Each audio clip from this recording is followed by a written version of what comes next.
On ne part pas. Ça va, aide-moi plutôt à faire les valises. Je suis sérieux, Thérèse, on ne part pas. Berthier veut que je rende le dossier dans 3 jours, je n'ai pas pu dire non. Jérôme, tu plaisantes? Je ne plaisante pas du tout. Mais enfin, les bagages sont prêts? Je n'ai pas pu faire autrement. Comment ça, tu n'as pas pu faire autrement? Qu'est-ce que tu me racontes? Ça va mal en ce moment. La boîte a des problèmes. Nous sommes un certain nombre sur la sellette. Si ça continue comme ça, on va tous y passer. Mais tu ne m'as jamais parlé de ça. Ça va très mal. Si je ne lui rends pas le dossier, les fichus me créent des problèmes. Des problèmes? Oui, Thérèse, des problèmes. Jérôme, excuse-moi, je ne comprends rien à ce que tu me racontes. Si je pars maintenant, mon nom apparaît en premier sur la liste. Quelle liste? Il y a une liste, c'est ce qu'on dit. Tout le monde serre les fesses à l'agence. Mais tu ne m'as jamais parlé de ça. C'est parce que je ne voulais pas t'inquiéter. Mais les billets? On partira plus tard. Il est hors de question que je parte maintenant, ce serait suicidaire. Si tu voyais l'ambiance qui règne à l'agence, c'est la chasse à l'homme. Mais Jérôme, ce sont nos vacances! Nos vacances! Mais tu ne comprends rien à ce que je te dis! Je te dis que si je commets la moindre erreur en ce moment, on part pour des vacances illimitées! Ce ne sera pas mes congés, mais mon congé. Et alors là, tu peux t'imaginer que pour les traites et les crédits, ça deviendra rapidement coton. Tellement coton qu'on finira par aller jouer du gospel dans le métro. On ira peut-être dire bonjour à l'abbé Pierre tant qu'on y est, pourquoi pas. Au train on voit les choses, ça dirait de le rencontrer? Pas moi. Cet homme-là, je l'aime bien comme tout le monde, mais de loin, hein, de loin. Je n'ai pas fait une école de commerce pour m'entendre dire que les derniers seront les premiers. Sans compter qu'il faudra que tu apprennes le malien pour parler avec tes voisines de tente pendant que j'irai chercher du gibier dans le bois de Vincennes. À mon avis, on comprend mieux Marx quand on est licencié, mais bon, c'est... Ce que je pense, c'est que Marx a dit des choses qui restent valables dans la mesure où il les pensait. En accord avec son époque. Et que donc, ça reste valable pour des tas de... Marx, s'il est encore vivant, il dirait encore des choses et que... ça bougerait pas beaucoup par rapport à ce qu'il disait du temps de son époque. Et que donc... ça reste valable pour énormément de choses encore à l'heure actuelle. Marx, alors, c'est... Marx, dans son idée, ce qu'il voulait, c'est... c'est la... Bon. Quand il parle de la victoire du prolétariat, ça nous interroge quand même, parce que le prolétariat a, les gars!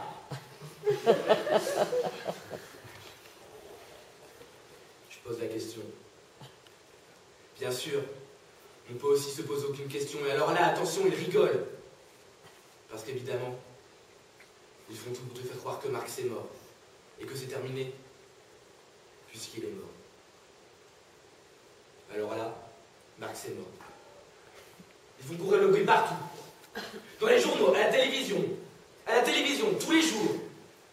2360 jours que Marx est mort n'a toujours pas réapparu. Compris? Hein? Ils savent y faire. T'inquiète pas pour eux. Jérôme, ça va pas du tout. Non, pas du tout. Ça va pas du tout. C'est quand même étrange que je sois obligé à chaque fois de passer par des histoires délirantes pour te faire comprendre quelque chose. C'est si grave que ça?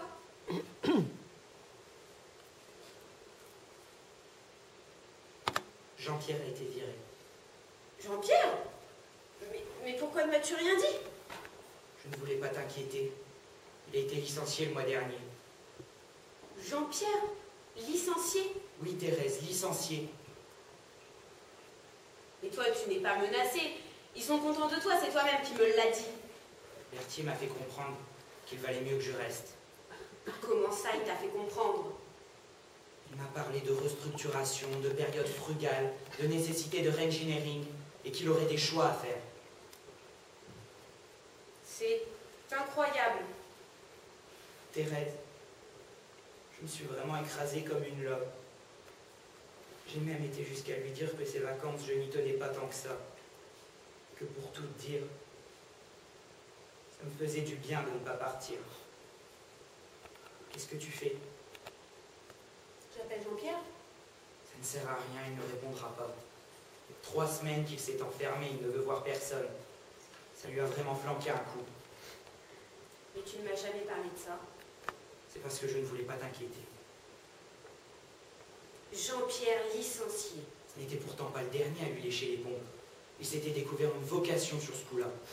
Tous les jours, il en rajoutait. Premier arrivé, dernier parti. Il emportait des dossiers chez lui. Il a même essayé de me piquer mon dossier. Jean-Pierre? Comme je te dis. Mais vous êtes amis, toi et Jean-Pierre. Il n'y a plus d'amis quand on joue sa peau.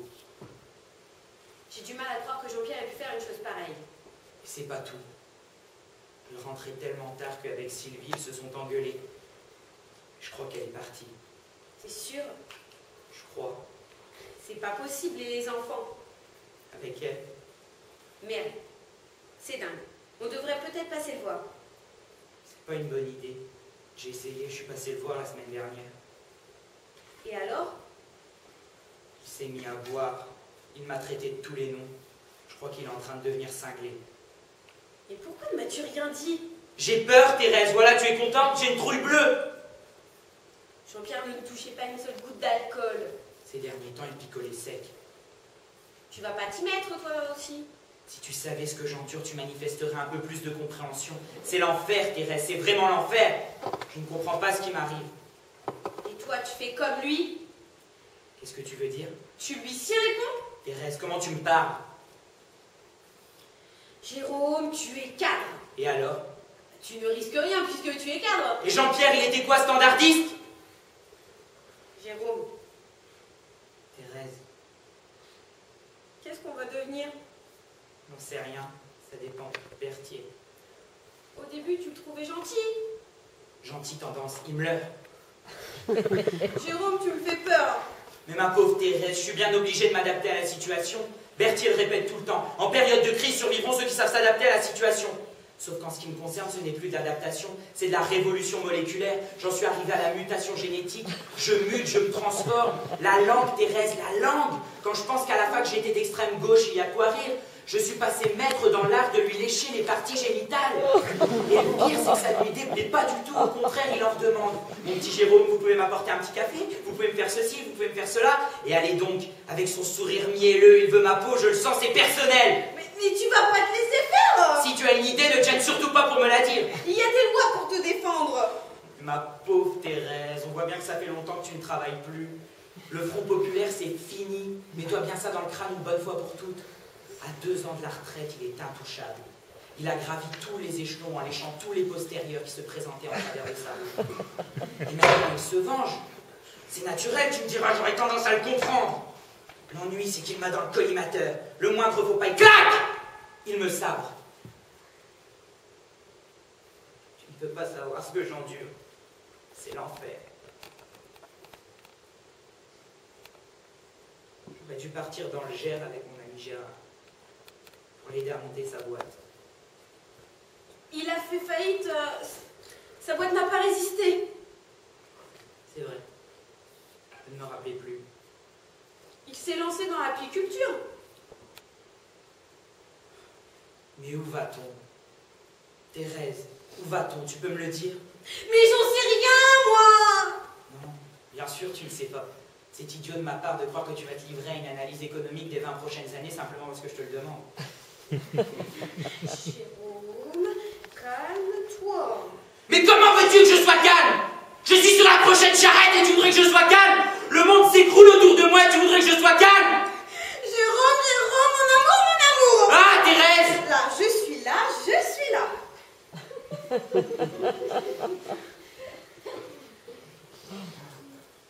Qu'est-ce que je peux faire, bordel? Qu'est-ce que je peux faire?